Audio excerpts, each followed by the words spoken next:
Good morning, students. Welcome to online classes. In this chapter, we discussed about that how we manage the natural resources, and then 5R principles. So, stakeholders, sustainable management, forest and wildlife, water for all, the dams. About these are the topics which we discussed, and we see that concept mapping also. Okay. Natural resources definition देखना, anything in the environment which can be used is called natural resources. Okay, जो भी environment से हम use में ले रहे हैं उसी को हम बोल रहे हैं natural resources. Say for example soil, water, air, forest, wildlife, coal and petroleum. These are the example of natural resources. First है देखना types of resources, exhaustible resources, inexhaustible resource. इसके बारे में आप already natural the sources of energy में पढ़ चुके हैं. सो फिर भी इसमें देखना these are present in limited quantity. So exhaustible यानी नेचर के अंदर लिमिटेड क्वांटिटी में है ये, एक दिन ये खत्म हो जाएगा कभी ना कभी फिर. सो एग्जाम्पल है कोल एंड पेट्रोलियम. सेकेंड है inexhaustible resources. These are present in unlimited quantity. ये अनलिमिटेड क्वांटिटी में प्रेजेंट है नेचर के अंदर. ओके, एग्जाम्पल है एयर, वाटर. ओके, नेक्स्ट है management of natural resources. So it is use of natural resources in such A way so as to avoid wastage and conserve them for future. So हम क्या कहें, ये natural resources को इस तरह से use में लेना चाहिए. सो वेस्टेज नहीं करना चाहिए हमें, और हमें इसको फ्यूचर के लिए कंजर्व भी करना चाहिए. सो कैसे करेंगे इसके बारे में हम आगे देखेंगे. Okay, next there are national and international laws and act to protect the environment. बहुत सारे लॉज बनाया गया है. सो नेशनल लेवल में भी लॉज बनाया है, इंटरनेशनल लेवल में भी लॉज बनाया है. किसके ऊपर? To protect the environment. Okay, सबसे पहले देखेंगे हम गंगा एक्शन प्लान, GAP बोलते हैं, गैप इसका फुल फॉर्म है, Ganga action plan. Multi crore project came in 1985 to improve the quality of Ganga. So Ganga का वाटर इतना पोल्यूटेड हो चुका है कि इसके ऊपर मल्टी करोड़ प्रोजेक्ट किया था 1985 से. सो किस बात के? To improve the quality of water, Ganga water. Okay, Ganga water को इम्प्रूव करना है, उसका वाटर का क्वालिटी. ओके, तो इसीलिए ये गंगा एक्शन प्लान रखा है, project planning. So contamination of river water is indicated by. So ये गंगा वाटर कैसे हमें पता चला कि कंटामिनेटेड है?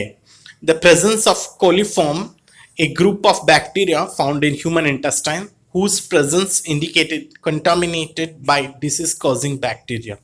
So ये गंगा वाटर के अंदर एक बैक्टीरिया मिला, एक ग्रुप ऑफ बैक्टीरिया. सो इस नाम है उसका कोलिफॉर्म. याद रखना है, अंडरलाइन कर लेना, कोलिफॉर्म.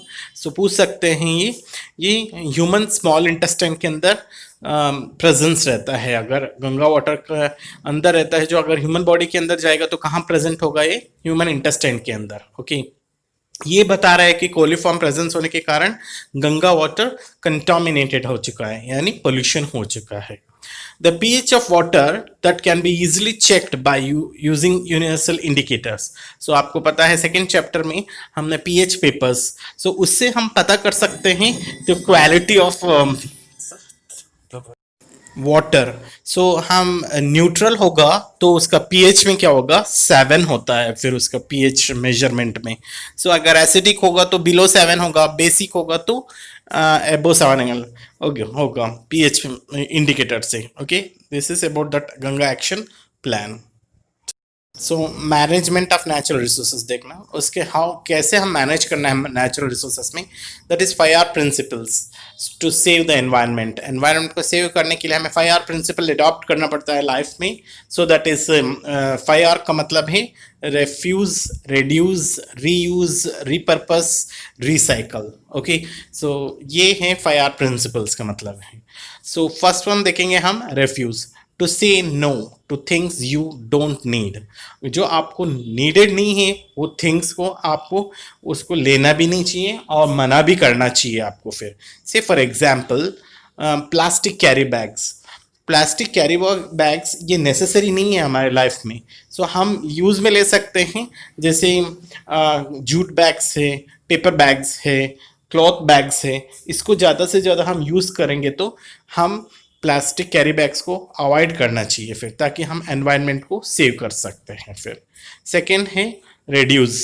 सो रेड्यूस यानी यूज लेस, यानी हम बहुत ही कम यूज में लेना चाहिए, सो उसको हम बोलते हैं reduce. So for example switching off unnecessary lights and fans. So जैसे अगर रूम्स में कोई भी नहीं रह रहे हैं तो उस टाइम में अननेसेसरी लाइट जल रहा है या फैन ऑन है तो उसको हम स्विच ऑफ करना चाहिए। और रिपेयरिंग लीकेज टैप्स, देखो बहुत सारे टैप से लीकेज होता रहता है तो उसको आप क्या करना चाहिए कि उसको रिपेयर कराना चाहिए, ताकि वो ड्रॉप्स जब बाई ड्रॉप्स गिरेगा तो भी बहुत सारे वाटर उसमें भी वेस्ट हो रहा है फिर, क्योंकि वाटर बहुत ही प्योर वाटर बहुत ही कम परसेंटेज में है, इसीलिए हमें वाटर को भी सेव करना चाहिए। तो repairing leakage taps second point. Third है not wasting food. Excess food को हम कुकिंग नहीं करना चाहिए, लिमिटेड है, जितना खाएंगे उतना ही पकाना चाहिए, उतना ही खाना चाहिए। तो हम एक्सेस फूड को कुकिंग नहीं करना चाहिए ताकि हम उसको वेस्ट ना करें फिर। नेक्स्ट है reuse. Reuse means use again, हम वापस उसको यूज में ले सकते हैं। So for example instead of throwing things away they can be used again.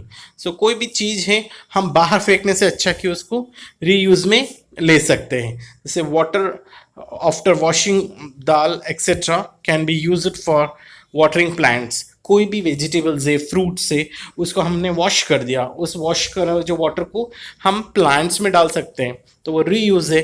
से फॉर एग्जांपल आप पिकल्स लेके आया बाजार से एक बॉटल में, सो पिकल्स उसके अंदर ख़त्म हो जाता है तो वो बॉटल क्या है थ्रो नहीं कर सकते, उसको रीयूज में ले सकते हैं हम, उसके अंदर और भी कुछ फिल करने के लिए यूटिलाइज कर सकते हैं हम उसको फिर। ओके, नेक्स्ट है रीपर्पस। सो रीपर्पस है to use the product for some other useful purpose. So हम बहुत सारे प्रोडक्ट्स को सम अदर यूजफुल पर्पस के लिए भी यूज में ले सकते हैं, दैट इज रीपर्पस बोलते हैं। So cracked crockery can be use to grow plants. So plants को ग्रो करा सकते हैं कोई क्रैक्ड क्रॉकरी होगा तो। सो ये सारे पॉइंट्स याद रखना इंपॉर्टेंट है, एग्जाम में पूछते हैं फिर। लास्ट पॉइंट है recycle. So segregate waste that can be recycled. Okay, so segregate करना है, सो रिसाइकल्ड जो भी जो सब ऑब्जेक्ट्स होते हैं, से फॉर एग्जांपल प्लास्टिक से, ग्लास से, मेटल्स आइटम से can be recycled. So glass है, मेटल्स है, प्लास्टिक से, इसको हम रिसाइकल्स कर सकते हैं। हम नया प्रोडक्शंस करने से अच्छा है कि उसी प्रोडक्ट को हम रिसाइकल करेंगे तो नेचर में हम बहुत सारी सेव कर सकते हैं पोल्यूशन से। Okay, this is about that how we manage that natural resources by using the 5R principles. Reuse is better than recycling as it saves energy. ये important है, ये भी एक साल पूछा था 2 years previous exams में। We need to use our resources carefully. हमें resources को carefully से use में लेना चाहिए because they are limited. ये क्योंकि nature के अंदर limited है। Demand for all resources is increasing as human population is increasing at the tremendous rate due to the improvement in health care. So day by day population भी increase हो रहा है और पॉपुलेशन जैसे increase होगा resources का demand ज़्यादा होगा। सो डिमांड होगा तो for their tremendous rate due to the improvement in health care also. So rate भी ज़्यादा बढ़ता जाएगा, मतलब डिमांड्स होता जाएगा हर एक चीज़ का फिर, इसीलिए reuse is better than recycling as it saves energy. ये हेडलाइंस है, इंपॉर्टेंट है ये भी। Okay, sustainable management. Management of resources wisely so that they are meet current basic human needs while preserving them for the needs of future generation. इसका definition है sustainable management means जो resources को wisely हमें current basic human needs के लिए necessary हैं उसको हम प्रिजर्व भी करना चाहिए फॉर फ्यूचर जनरेशन के लिए फिर। Okay, this is about that sustainable management definitions. So the management of natural resources require, क्या क्या रिक्वायरमेंट्स है देखो, long term perspective so that these will last for generation to come. So ये long term तक use में लेना चाहिए, ताकि रहना चाहिए ये, ताकि फ्यूचर जनरेशन तक भी उसको लॉस्ट होने नहीं देना चाहिए फिर. So ensure equability distribution of resources so that all economic sections benefit for these resources. So हम ऐसे जो सबको इक्वली डिस्ट्रीब्यूशन होना चाहिए, सबको डिमांड पूरा होना चाहिए, सो इकोनॉमिक सेक्शंस के अकॉर्डिंग. सो सबको ये रिसोर्सेज अवेलेबल होना चाहिए. ऐसा नहीं कि किसी को मिल रहा है किसी को नहीं मिल रहा है, ऐसे नहीं होना चाहिए फिर. Okay. Safe disposal of waste. तो हम कोई भी गार्बेजेस वेस्ट है डिस्पोज कर रहे हैं, सेफली करना चाहिए. ऐसे नहीं है कि उसको पूरी तरह से पोल्यूटेड कर दे हैं फिर उस एरिया को फिर. This is about that sustainable management. Now we discussed about that forest and wildlife conservations. So forest are biodiversity hotspots. यानी सबके लिए फॉरेस्ट एक हॉटस्पॉट्स है. So main aim of conservation is to preserve the biodiversity as loss of diversity may lead to ecological instability. So अगर forest को हम preserve नहीं करेंगे, बायोडाइवर्सिटी को हम प्रिजर्व नहीं करेंगे तो बहुत इकोलॉजिकल इम्बैलेंस हो जाएगा. सो हमें सबसे इम्पोर्टेंट है फॉरेस्ट को हमें प्रिजर्व करना ज़रूरी है. फिर biodiversity means an area is a number of plant and animal species found in that a particular area. So एक बड़ा सा एरिया, वास्ट एरिया है, number of plants and animal species found, बहुत सारे वेराइटीज ऑफ प्लांट्स और animals दिखाई देता है इसके अंदर. सो लाइक बैक्टीरिया हैं, फंजाई हैं, इंसेक्ट्स है, बर्ड्स है, प्लांट्स है, सो एनिमल्स है, एक्सेट्रा. ये सारे जो रहता है जो उसी को हम बोलते हैं बायोडाइवर्सिटी. हॉटस्पॉट्स का मतलब क्या है? It means an area full of biological diversity. वो एरिया पूरी तरह बायोलॉजिकल डाइवर्सिटी यानी लिविंग ऑर्गेनिज्म से भरा हुआ रहता है, including abiotic factors also. Okay. Next है stakeholders. A person having interest or concern for something is called stakeholder. एक पर्सन है जो इंटरेस्ट है और कंसर्न फॉर समथिंग, किसी के ऊपर कंसर्न करना है, ओके, जानकारी लेना है, कंसर्न करना है, called as a stakeholders बोलते हैं. Stakeholders of forests. So कौन कौन ऐसे जो इंटरेस्ट लेते हैं काम उसके बारे में, जो भी जैसे फॉर एग्जांपल फॉरेस्ट के बारे में इंटरेस्ट ले रहे हैं, local people. So local people कौन है? जो फॉरेस्ट के अंदर रहते हैं, tribal peoples we called as. So they depending on forest for their survival. So tribal people किसके ऊपर डिपेंड होता है? क्योंकि वो फॉरेस्ट के अंदर ही लीव करते हैं. सो इसीलिए वो totally depending on forest for their survival. Okay. Next है फॉरेस्ट डिपार्टमेंट. फॉरेस्ट डिपार्टमेंट भी स्टेक होल्डर्स का इंटरेस्ट लेते हैं. इट मीन्स कैरेबल करते हैं. So government who owns the lands and controls forest product resources.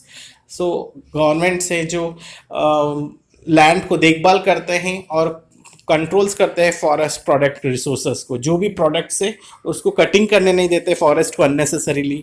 जो भी प्रोडक्ट्स है उसको सेव करके रखते हैं और जो एक्सपोर्ट करना चाहते हैं वो जो प्रोडक्ट उसी को एक्सपोर्ट करते हैं. जो नहीं करना है वो नहीं करेंगे. फिर इस तरह से जो governments that is forest department वाले काम करते हैं.